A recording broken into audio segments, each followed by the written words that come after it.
लखपत जंगल में टुनटुनी छोटा सा ढाबा चलाती थी। इसका बड़ी मुश्किल से गुजारा हो रहा था। इसके ढाबे के सामने कालू कौवे का एयर कंडीशन रेस्टोरेंट था। सभी अमीर पंछी वहां जाना पसंद करते थे। टुनटुनी की दुकान पर सभी गरीब पंछी आया करते थे, जिन्हें बहुत कम कीमत पर भोजन चाहिए होता था, और इसी वजह से वो बहुत गरीब थी। एक दिन उसकी दुकान पर एक अमीर ग्राहक तोताराम आया। ये ढाबा तो बहुत छोटा है, पता नहीं यहाँ खाना सफाई से बनता भी होगा या नहीं। जी हाँ, मैं बहुत सफाई से खाना बनाती हूँ, कहिए आप क्या खाएंगे। दरअसल वो सामने वाला रेस्टोरेंट पूरा भर चुका है। संडे के कारण वहाँ की प्री बुकिंग हो चुकी है और मैं बहुत भूखा हूँ, इसीलिए सोचा यही खाना खा लूँ। जो कुछ भी आपके ढाबे पर है ले आइए। ज्यादा ऑप्शन तो मुझे यहाँ दिखाई नहीं दे रहे। मैं दाल मखनी, सब्जी, रायता, पापड़, रोटी और सलाद की पूरी थाली लगा देती हूँ। हाँ, इतना तो मैं खा ही जाऊंगा। कोई डेजर्ट हो तो वो भी ले आइए। डेजर्ट? वो क्या होता है? मेरा मतलब है कि खाने के बाद कुछ मीठा हो जाए तो मज़ा आ जाए। हाँ हाँ, क्यों नहीं, मैं मीठे में खीर और बेसन के लड्डू दे सकती हूँ। अकेले काम करने के कारण मैं ज़्यादा पकवान नहीं बनाती, तो कोई हेल्पर रख लीजिए। हेल्पर की सैलरी मैं कहाँ से दे पाऊंगी, मेरा तो खुद बड़ा मुश्किल से गुजारा होता है। कुछ ही देर में टुनटुनी ने तोताराम को प्लेट भरकर खाना और एक कटोरी खीर की दे दी। खाना तोताराम को बहुत पसंद आया। अरे वाह वाह, खाना तो बहुत ही स्वादिष्ट है। इसमें तो होटल वाला नहीं, माँ के हाथ वाला स्वाद है। कितने पैसे हुए? तारीफ के लिए शुक्रिया। 40 थाली और 20 खीर के पूरे 60 रुपए। सिर्फ 40 रुपए? और काजू बादाम वाली खीर सिर्फ 20 रुपए में? ऐसे तो आप लुट जाएंगी। यहाँ से गरीब पंछी ही खाना खाने आते हैं। मैं कम कीमत में उन्हें जितना खाना खिला सकती हूँ मैं खिलाती हूँ। ओह, आप गरीबों की मदद की गर्ज से ये ढाबा चला रही हैं। आप बहुत ही नेक काम कर रही हैं। मैं अगर उस बड़े रेस्टोरेंट में खाना खाता तो ये थाली मुझे कम से कम 200 रुपए की पड़ती। इसीलिए मेरी तरफ से आप 200 लीजिए। इसको मेरा एहसान नहीं बल्कि बल्कि नेक काम में मेरा हिस्सा समझ लीजिए। टुनटुनी ने बहस नहीं की और 200 रुपए काट कर बाकी पैसे तोताराम को दे दिए। मुझे आपसे मिलकर बहुत खुशी हुई। क्या मैं आपके ढाबे की एक वीडियो बना सकता हूँ? क्यों, क्या तुम पुलिस वाले हो? मेरा ढाबा तुम बंद करवाने आए हो? अरे नहीं नहीं, मैं एक यूट्यूबर हूँ और मेरे 1 मिलियन से भी ज़्यादा सब्सक्राइबर हैं। मैं ये वीडियो यूट्यूब पर डाल दूँगा कि कैसे एक गरीब चिड़िया गरीब पंछियों को कम कीमत में खाना खिलाती है और उनकी मदद करती है। टुनटुनी के ढाबे के ग्राहकों से बात करते हैं। मुझे टुनटुनी के ढाबे का खाना बहुत स्वादिष्ट लगता है। इसमें रेस्टोरेंट जैसा बिल्कुल भी नहीं बल्कि माँ के हाथ जैसा स्वाद है। टुनटुनी हम गरीबों को कम कीमत में इतना अच्छा भोजन करवाती है। मैं भी मजदूरी करता हूँ और टुनटुनी के ढाबे पर ही खाना खाना पसंद करता हूँ, क्योंकि वो किचन बहुत अच्छी तरह साफ करके खाना बनाती है।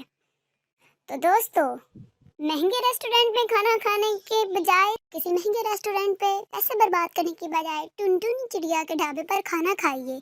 और आपसे विनती है कि जितनी कीमत आप बड़े रेस्टोरेंट पे खर्च करते हैं, उनको अदा करते हैं, वो टुनटुनी को दीजिए और उसके ढाबे से खाना खाइए, ताकि उसकी भी मदद हो सके जैसे वो दूसरे गरीब पंछियों की मदद कर रही है। तोताराम ने टुनटुनी चिड़िया के ढाबे का वीडियो यूट्यूब पर डाल दिया। पंछी वहां आकर खाना खाने लगे और जब महंगे रेस्टोरेंट पर जितना बिल अदा किया करते थे, यहाँ भी उतने ही पैसे देने लगे। धीरे धीरे टुनटुनी चिड़िया के ढाबे की खबर मंत्री तक पहुंची। टुनटुनी, तुम बहुत ही नेक काम कर रही हो और एक गरीब ही गरीब की सहायता कर सकता है और उसकी मजबूरी को समझ सकता है। मुझे तुम्हारी सोच बहुत पसंद आई और मैंने सरकार से तुम्हारे लिए मदद के लिए कहा है। अब सरकार भी तुम्हारी इसमें मदद किया करेगी। आपका बहुत शुक्रिया प्रधानमंत्री जी। वैसे भी अब बहुत से पंछी मेरे ढाबे पर खाना खाने आते हैं और ये सब तोताराम जी के मदद के कारण हुआ है। तोताराम, तुमने बहुत ही अच्छा काम किया है।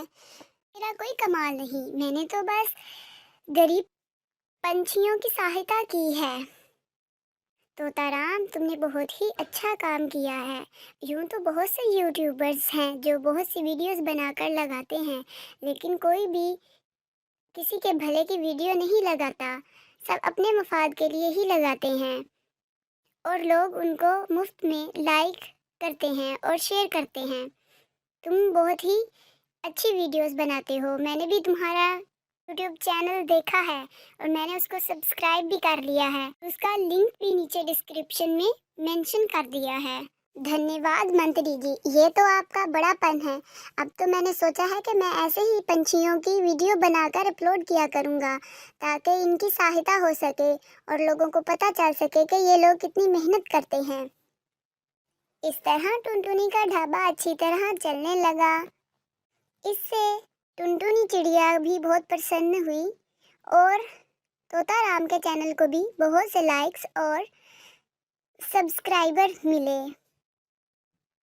आप भी बिना लाइक और सब्सक्राइब के मत जाइएगा।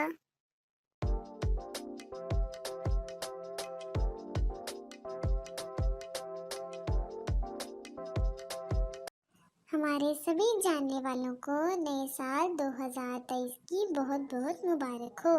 जाते हुए साल 2022 को अलविदा करने और नए साल को वेलकम करने के लिए सभी परिंदे पूरी तैयारियों में लगे हुए थे। कबूतर भैया, साल 2023 को वेलकम करने के लिए हम सब पपीते के दरख्त के पास जमा हो जाएंगे। आप जल्दी से सारी तैयारियां मुकम्मल कर लें। मैं बाजार जा रहा हूँ, वहाँ से एक घड़ी लाऊंगा। जैसे ही 12 बजेंगे हम सब मिलकर एक बड़ा केक काटेंगे, नए आगाज करेंगे। कबूतर, आप बड़ी घड़ी ले आए, तब तक मैं केक बना लेती हूँ। कबूतर बाजार चला जाता है। ऐसे ही कालू कौवा और कव्वे भी अपने काम में लगे हुए थे। कालू भैया, जल्दी करें, वक्त थोड़ा है, आप जल्दी से फूल ले आएं। हम चाचा पपीता के पेड़ को फूलों से सजाएंगे।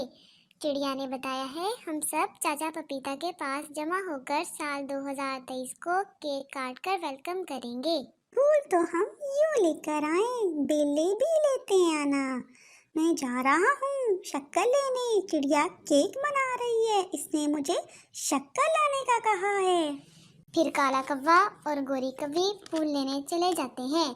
चिड़िया भी केक बनाने में लगी हुई थी। कबूतर बहुत तेजी से शहर के बाजार जा रहा था। उसे बड़ी घड़ी जो लेकर आना थी, वो सब मिलकर काम कर रहे थे, इसलिए उन्हें सारा काम करने में कोई मुश्किल नहीं हो रही थी। पहाड़ों के पास गोरी और कालू को लंबी बेलें और फूल मिल जाते हैं, मगर वहाँ तो एक उल्लू बैठा हुआ था जो उन्हें रोक लेता है। रुको रुको, तुम ये फूल नहीं तोड़ सकते। उल्लू भैया, हम नए साल को वेलकम करने के लिए सजावट कर रहे हैं। आप तो जानते हैं फूलों के बिना सजावट कैसी। जंगल का ये हिस्सा हमारा है, आप अपने हिस्से से जाके फूल लाएं।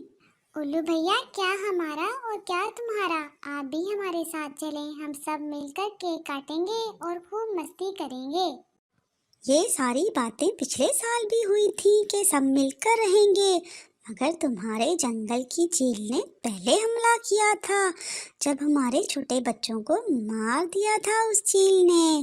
माही चील भी शर्मिंदा है, वो भी हमारे साथ नए साल का वेलकम करने आएगी। चलो हम इसी बहाने चील से भी बात कर लेंगे। फिर माही चील भी वादा करे कि वो नए साल में फिर कभी हमें नुकसान नहीं पहुंचाएगी, तो मैं भी आपके साथ जाने को तैयार हूँ।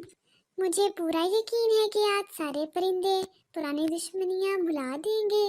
माही चील भी ऐसा ही करेगी। आप चले, बाकी की बात रात को होगी। भैया, ये घड़ी तो चल ही नहीं रही, इसमें बैटरी नहीं है। ये ले बैटरी, जैसे ही आप इसमें बैटरी डालेंगे ये चलने लगेगी।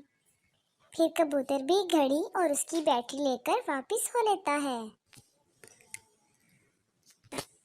बुलबुले बेटा, मीठे फूलों का रस कहाँ रखा हुआ है? अगर मीठे फूलों का रस ना मिलाया तो केक मजेदार नहीं बनेगा। मम्मा, फूलों के रस वाला केक बनाएंगी क्या?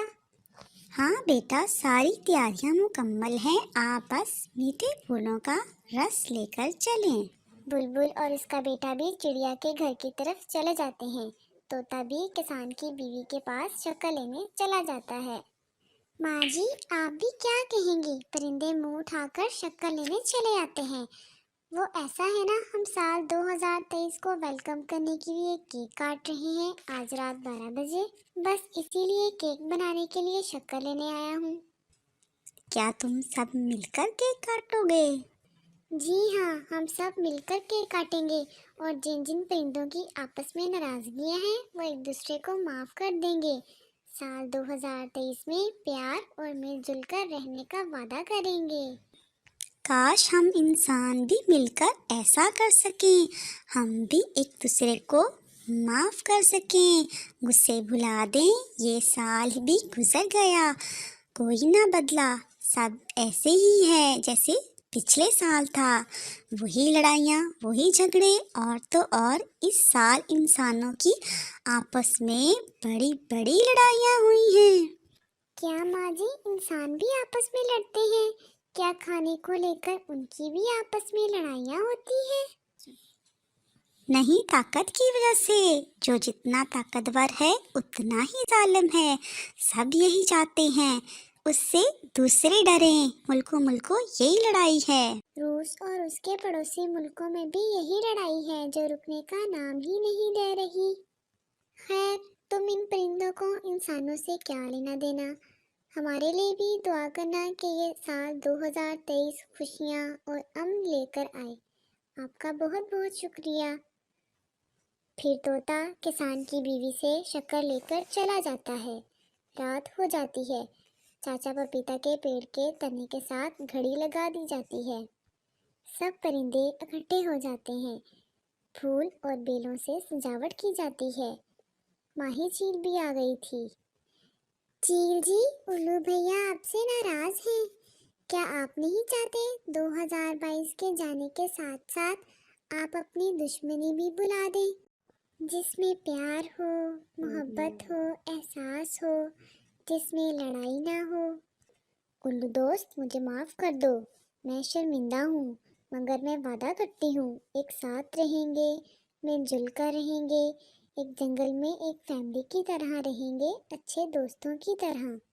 उल्लू और माही को गले मिलता देखकर सब परिंदे खुश हो जाते हैं। सब भूल गए, सब भूल गए, हमने तो रोशनियां लगाई ही नहीं। रोशनियों के बगैर सजावट किस काम की। फिर कुकू के दोस्त जुगनू भी आ जाते हैं।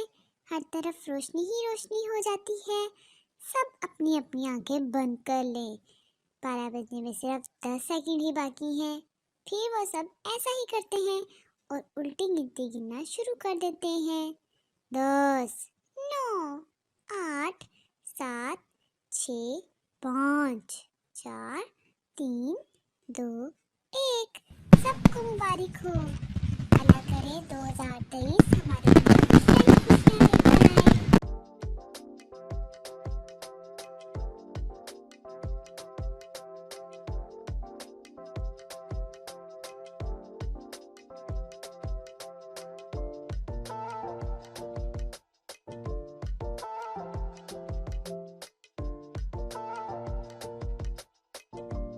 मैं बहुत मुश्किल से घर से आई हूँ।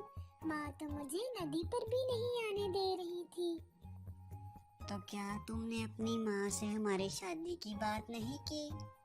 बात तो मैंने की थी, पर माँ नहीं मानी। माँ को किसी ने बताया है कि तुम कोई कामकाज नहीं करते और आवारा भी हो। ये काम जरूर पप्पू कबूतर ने किया है, वो तो मुफ्त में मुझसे जलता है। माँ को किसी ने ये भी बताया है कि तुम किराए के घर में रहते हो। इसका मतलब है कि तुम मुझसे शादी नहीं करोगी, और ऐसा है तो मैं तुमसे कभी दोबारा मिलने नहीं आऊंगा। नहीं नहीं, ऐसा तो नहीं कालू जी, मैं आपसे बहुत प्यार करती हूँ। मैं शादी करूँगी तो सिर्फ आपसे ही, चाहे मुझे कुछ भी करना पड़े। माँ जी, मैंने आपको पहले भी बताया है कि वो काला बहुत बुरा और आवारा है। आप अपनी बेटी को समझाएं, आज वो फिर काले के साथ बैठी हुई थी। मैंने इसे बहुत समझाया है, मगर वो मेरी बात सुनती ही नहीं। ना जाने इस काले कौवे ने क्या जादू कर दिया है मेरी बेटी पर। कालू जी अब मुझे जाना होगा, मेरी माँ घर में मेरा इंतजार कर रही होगी। फिर गोरी कभी ये कहकर चली जाती है। तुम कहाँ से आई हो? माँ मैं झूठ नहीं बोलूंगी, मैं काले कौवे से मिलने गई थी, वो जिंदगी है मेरी। माँ वो कौवा बहुत अच्छा है, आप मेरी उससे शादी करा दें, अगर वो ना मिला तो मैं मर जाऊंगी। फिर अपनी बेटी की जिद के आगे माँ हार जाती है। मैं कुछ कर भी नहीं सकती, तुम जवान हो, अपना अच्छा बुरा सब जानती हो। खुश रहो मेरी बेटी। अगर तुम्हारी यही ख्वाहिश है तो कौवे से कहो तुम्हें ब्याह के ले जाए। ये सुनकर गोरी कौवी बहुत खुश हो जाती है। अब आप फिक्र ना करें, मैं पहले जैसा नहीं रहा, मैंने खुद को बदल लिया है और इसको खुश रखूंगा। मैंने अपनी बेटी को बहुत नाज नखरे से पाला है, तुम इसका ख्याल रखना। फिर उनकी शादी हो जाती है। फिर काला कौवा गोरी कौवी को ब्याह कर ले जाता है। पति जी आज हमारी शादी का पहला दिन था, कुछ अच्छा खाने को ही ले आते। शादी के बाद कोई अपनी बीवी को सूखे दाने खाने को देता है। जो है वही मिलेगा, मैंने कौन सा मीठे फल खाए हैं। अगर तुम्हारी माँ तुमसे इतना ही प्यार करती थी तो तुम्हें 2-4 दिन का खाना साथ दे देती। अरे ये क्या, आपके घर की तो खिड़की भी टूटी हुई है।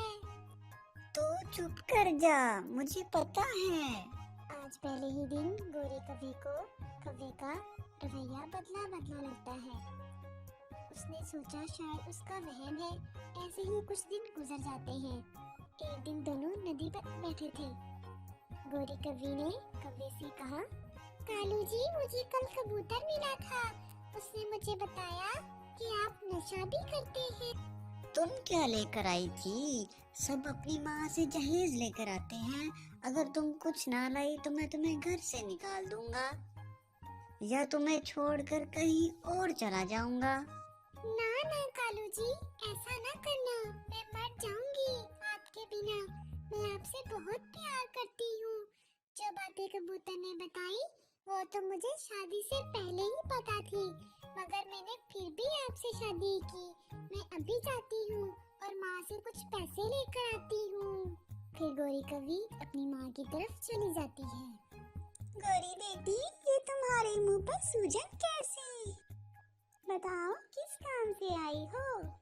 माँ जी कालू जी ने कुछ कारोबार किया है, जिसके लिए मुझे कुछ पैसों की जरूरत है। अगर आपके पास पैसे हैं तो दे दे। बेटी, कौन सा नया कारोबार शुरू किया है? सारे जंगल को कालू की करतूतों का पता है। ये लो पैसे और उससे लड़ाई ना करना। मुझे पता है तुम्हें उसने मारा है, तुम्हें कोई मच्छर नहीं काटा। फिर गोरी कहती है, मैं खुश हूँ, मैं अपने घर में बहुत खुश हूँ। फिर गोरी कुछ पैसे लेकर वापस चली जाती है। शाबाश, अच्छी बीवियां ऐसे ही कहना मानती हैं। मैं शाम को देर से घर आऊंगा, मुझे दूसरे गांव कुछ काम है। फिर कालू पैसे लेकर चला जाता है। वो उल्लुओं के पास जाता है क्योंकि उसने उल्लुओं से नशा तो लेना था। गोरी सारी रात इंतजार करती है मगर कालू वापस नहीं आता।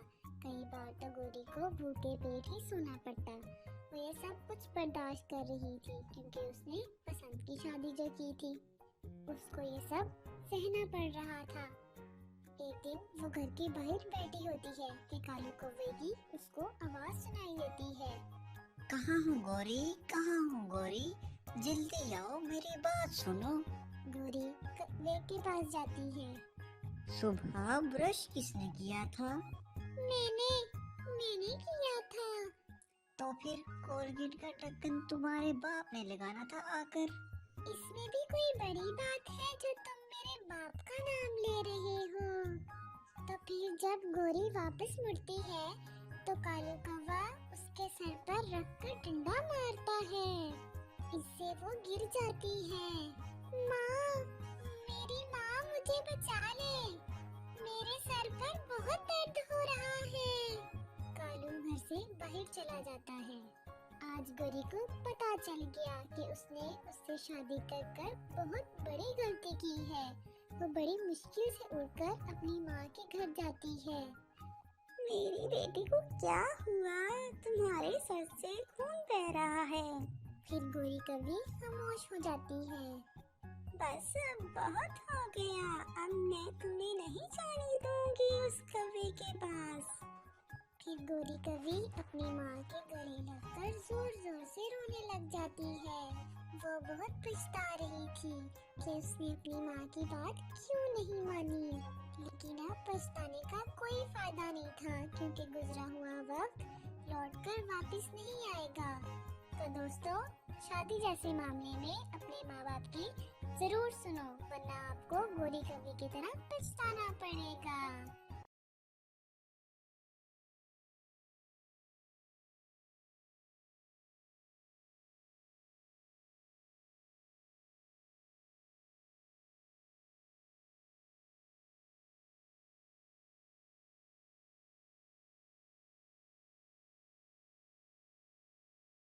कुकू के पापा, मैं और कुकू नदी पे पानी पीने जा रहे हैं। आप जल्दी आना और अपना ख्याल रखना। कुकू अपनी मम्मा के साथ नदी पर चला जाता है। मम्मा, क्या आप भी अपनी मम्मा के साथ इसी नदी पर आया करती थी?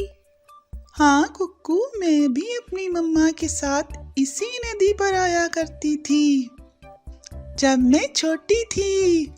वो सामने जो दरख्त है ना, मैं उसी दरख्त पर बैठ के अपनी मम्मा के साथ खेला करती थी।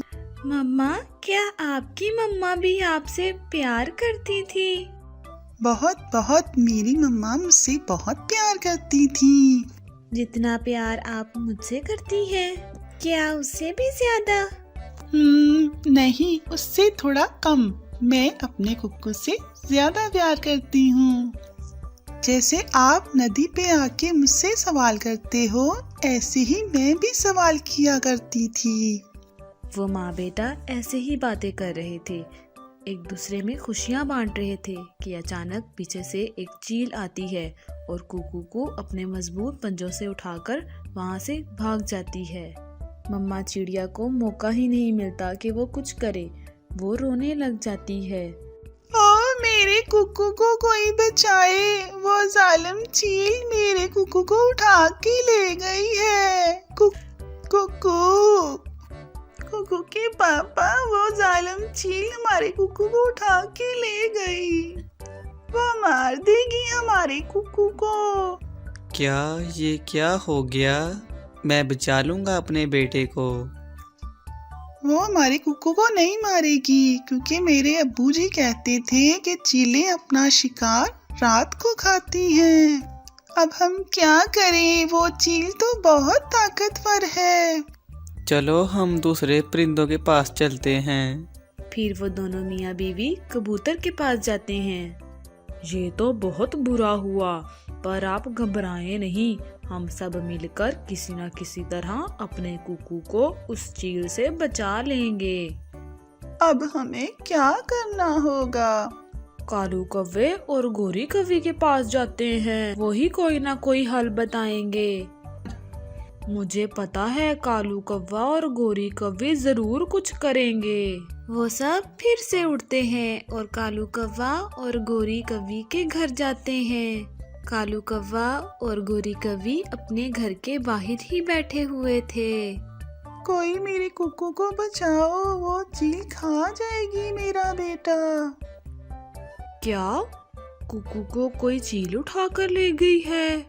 हाँ कालू, वो मेरा बच्चा उठा के ले गई है। आज उसने मेरा उठाया है, कल किसी और का उठा सकती है। वो चील बड़ी जरूर है, पर हम सब मिलकर उसका मुकाबला कर सकते हैं। तुम सब चलो मेरे साथ, मैं उस बूढ़ी चील की चोटी पकड़ती हूँ, मैं उसे छोड़ूंगी नहीं। गोरी, वो चील है, कोई कालू कव्वा नहीं जो तुमसे डर जाएगा। फिर कालू कव्वा और गोरी कव्वी दोनों चील के पास चले जाते हैं और चील उस बच्चे को खाने का सोच रही होती है। आज तो बहुत नरम गजा खाने को मिली है, मैं आहिस्ता आहिस्ता इसको खाऊंगी। सबसे पहले तो मैं इसकी आंखें खाऊंगी। प्लीज मुझे छोड़ दे, मेरी मम्मा रो रही होगी। मुझे खाने से आपको क्या मिलेगा? हाँ हाँ हाँ। पागल, मिलेगा क्या? पेट भरेगा मेरा। कालू भी वहाँ आ जाता है। चील जी रुकें, आप इस छोटे बच्चे को खाकर अपने मुंह का स्वाद ना खराब करें। मैं अपनी बीवी को लेकर आता हूँ, आप मेरी बीवी को खा लें। क्यों काले कव्वे, तुम अपनी बीवी को क्यों खिलाना चाहते हो? मेरी लड़ाई हुई है उससे, बड़ी जुबान चलाती है मेरे सामने। और इस छोटे बच्चे को खा के आपका पेट भी नहीं भरेगा। आप रुकें, मैं अपनी बीवी को लेकर आता हूँ। अगर ऐसा है तो ये चिड़िया का बच्चा मेरे पास ही रहेगा। तुम जाओ और अपनी बीवी को लेकर आओ। कौवा वहाँ से चला जाता है। जल्दी चलो गोरी कवि, मैंने चील का ध्यान भटका दिया है। फिर काला कौवा गोरी कवि को लेकर चील के पास जाता है। वाह वाह, ये तो बहुत ही मोटी कव्वी है। अब तो मुझे और भी ज्यादा मजा आने वाला है। चलो अपने गंदे से बच्चे को लेकर यहाँ से जाओ, मैं तो चील बहन का खाना बनने वाली हूँ। अच्छा कवि, मैं भी तुम्हारे साथ नहीं रहना चाहता। तो मैं कौन सा तुम्हारे साथ रहना चाहती हूँ? तुम्हारे साथ रहने से अच्छा है कि मुझे मेरी चील बहन ही खा ले। फिर कालू कौवा कुकू को वहाँ से लेकर चला जाता है। चील बहन जी, आप सबसे पहले मुझे कहाँ से खाना शुरू करेंगी? अच्छा गोरी कवि, तुम ही बता दो तुम्हें कहाँ से खाऊं। फिर कबूतर वहाँ आ जाता है और कहता है, अरे चील जी, इसको खाने से तो आप काली हो जाएंगी। जितनी ये बाहर से काली है, अंदर से भी उतनी ही काली है। तो फिर क्या मैं तुम्हें खा लूं मोटे कबूतर? चल भाग यहाँ से मोटे कबूतर, मुझे अपनी चील बहन का खाना बनने से कोई नहीं रोक सकता। फिर कबूतर कहता है, मेरी बीवी बहुत मोटी ताजी है।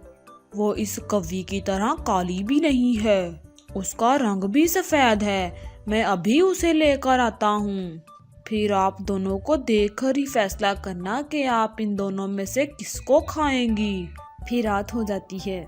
चील कहती है, कबूतर तुमने मुझे कंफ्यूजन में ही डाल दिया है। जाओ ले आओ अपनी बीवी को, मैं भी देखूं कितनी मोटी ताजी है तुम्हारी बीवी। फिर कबूतर वहाँ से फौरन जाता है और अपनी बीवी लूसी को साथ ले आता है। लूसी को देखकर चील के मुंह में पानी आ जाता है। ये तो सच में बहुत मोटी ताजी है और इसका तो रंग भी सफेद है। फिर काली कव्वी कहती, चील जी आप मुझे नहीं खाएंगी? ना ना, हो सकता है तुम्हें खाने से मैं सच में काली हो जाऊं। फिर कबूतर और गोरी वहाँ से जाकर छुप जाते हैं। फिर लूसी चील को कहती है, मुझे अभी ना खाना, पहले चांद को निकल जाने दें, क्योंकि एक बार मेरे पेट में कांटा चला गया था। कहीं ऐसा ना हो कि आप मुझे खाएं और कांटा आपको चुभ जाए। जहाँ इतना इंतजार किया उधर थोड़ा सा और कर लेती। और चील कहती है, ठीक है, जब तक चांद नहीं निकल आता मैं सो लेती हूँ थोड़ा।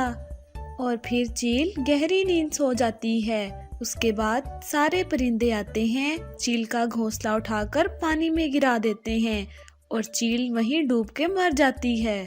और सब परिंदे मिलकर बहुत खुश होते हैं, क्योंकि उन्होंने सब ने मिलकर काम किया होता है, क्योंकि उन्होंने बच्चे को बचा लिया था। और चील अपने लालच की वजह से अपना नतीजा भुगत रही थी।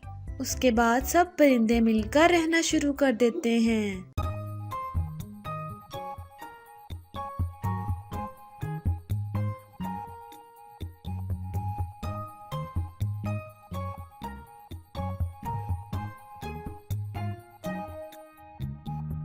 कुकू के पापा, मैं और कुकू नदी पे पानी पीने जा रहे हैं।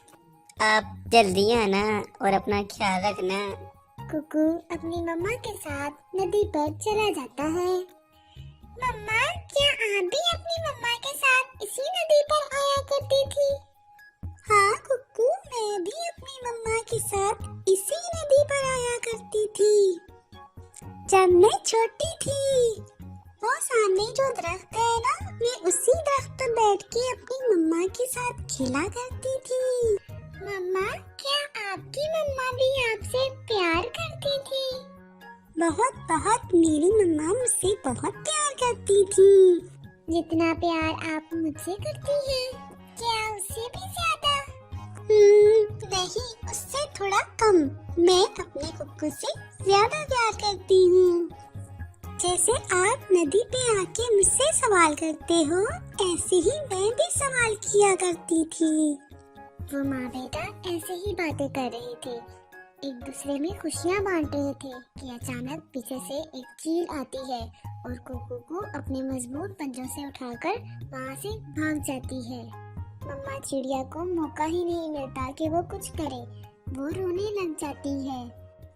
मेरे कुक्कू को कोई बचाए, वो जालिम चील मेरे कुक्कू को उठा के ले गई है। कुक्कू कुक्कू के पापा, वो जालिम चील हमारे कुक्कू को उठा के ले गई। वो मार देगी हमारे कुक्कू को। क्या ये क्या हो गया? मैं बचा लूंगा अपने बेटे को। वो हमारे कुक्कू को नहीं मारेगी, क्योंकि मेरे अब्बू जी कहते थे कि चीलें अपना शिकार रात को खाती हैं। अब हम क्या करें, वो चील तो बहुत ताकतवर है। चलो हम दूसरे परिंदों के पास चलते हैं। फिर वो दोनों मियाँ बीवी कबूतर के पास जाते हैं। ये तो बहुत बुरा हुआ, पर आप घबराएं नहीं, हम सब मिलकर किसी न किसी तरह अपने कुकू को उस चील से बचा लेंगे। अब हमें क्या करना होगा? कालू कव्वे और गोरी कव्वे के पास जाते हैं, वही कोई ना कोई हल बताएंगे। मुझे पता है कालू कव्वा और गोरी कव्वे जरूर कुछ करेंगे। वो सब फिर से उठते हैं और कालू कव्वा और गोरी कव्वी के घर जाते हैं। कालू कव्वा और गोरी कव्वी अपने घर के बाहर ही बैठे हुए थे। कोई मेरे कुक्कू को बचाओ, वो चील खा जाएगी मेरा बेटा। क्या कुकू को कोई चील उठा कर ले गई है? हाँ कालू, वो मेरा बच्चा उठा के ले गई है। आज उसने मेरा उठाया है, कल किसी और का उठा सकती है।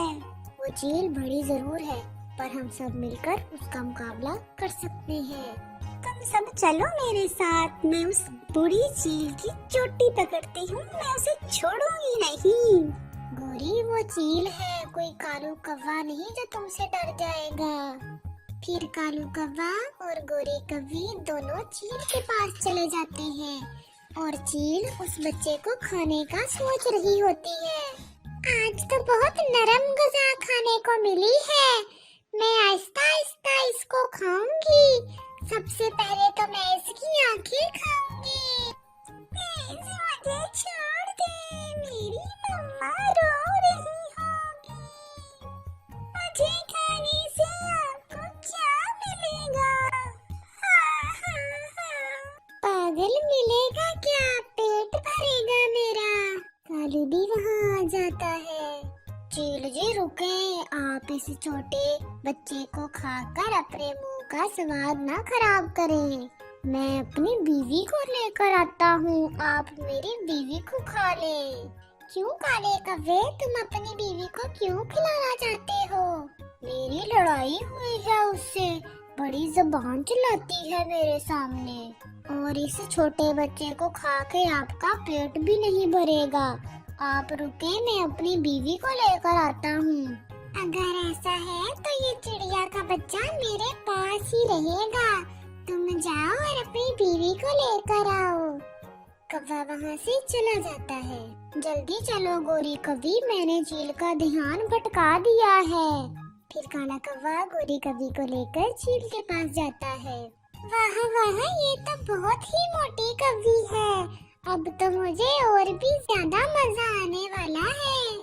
चलो अपने गंदे से बच्चे को लेकर यहाँ से जाओ, मैं तो चील बहन का खाना बनने वाली हूँ।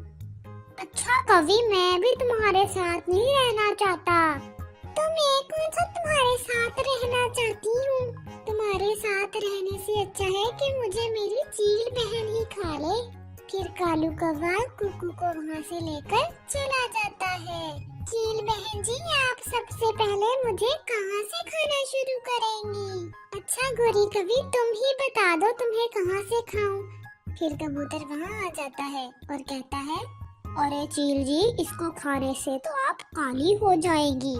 जितनी ये बाहर से खाली है, अंदर से भी उतनी ही काली है। तो फिर क्या मैं तुम्हें खा लूं मोटे कबूतर? चल भाग यहाँ से मोटे कबूतर, मुझे अपनी चील बहन का खाना बनने से कोई नहीं रोक सकता। फिर कबूतर कहता है, मेरी बीवी बहुत मोटी ताजी है, वो इस कव्वी की तरह काली भी नहीं है, उसका रंग भी सफेद है, मैं अभी उसे लेकर आता हूँ। फिर आप दोनों को देखकर ही फैसला करना कि आप इन दोनों में से किसको खाएंगी। फिर रात हो जाती है। चील कहती है, कबूतर तुमने मुझे कंफ्यूजन में ही डाल दिया है, जाओ ले आओ अपनी बीवी को, मैं भी देखूं कितनी मोटी ताजी है तुम्हारी बीवी। फिर कबूतर वहाँ से फौरन जाता है और अपनी बीवी लूसी को साथ ले आता है। लूसी को देखकर चील के मुंह में पानी आ जाता है। ये तो सच में बहुत मोटी ताजी है और इसका तो रंग भी सफेद है। फिर काली कवि कहती, चील जी आप मुझे नहीं खाएंगी? ना ना, हो सकता है तुम्हें खाने से मैं सच में काली हो जाऊं। फिर कबूतर और गोरी वहाँ से जाकर छुप जाते हैं। फिर लूसी चील को कहती है, मुझे अभी ना खाना, पहले चांद को निकल जाने दे, क्योंकि एक बार मेरे पेट में कांटा चला गया था। कहीं ऐसा ना हो कि आप मुझे खाएं और कांटा आपको चुभ जाए। जहाँ इतना इंतजार किया, उधर थोड़ा सा और कर लेती। और चील कहती है, ठीक है, जब तक चांद नहीं निकल आता मैं सो लेती हूँ थोड़ा। और फिर चील गहरी नींद सो जाती है। उसके बाद सारे परिंदे आते हैं, चील का घोंसला उठाकर पानी में गिरा देते हैं और चील वहीं डूब के मर जाती है। और सब परिंदे मिलकर बहुत खुश होते हैं, क्योंकि उन्होंने सबने मिलकर काम किया होता है, क्योंकि उन्होंने बच्चे को बचा लिया था और चील अपने लालच की वजह से अपना नतीजा भुगत रही थी। उसके बाद सब परिंदे मिलकर रहना शुरू कर देते हैं। प्यारे बच्चों, अगर आपको हमारी वीडियोस अच्छी लगी तो हमारा चैनल सब्सक्राइब करें और हमें कमेंट्स करके बताएं कि आपको काला कौवा, गोरी कवि, कबूतर, तोता, बुलबुल की स्टोरीज कैसी लगी।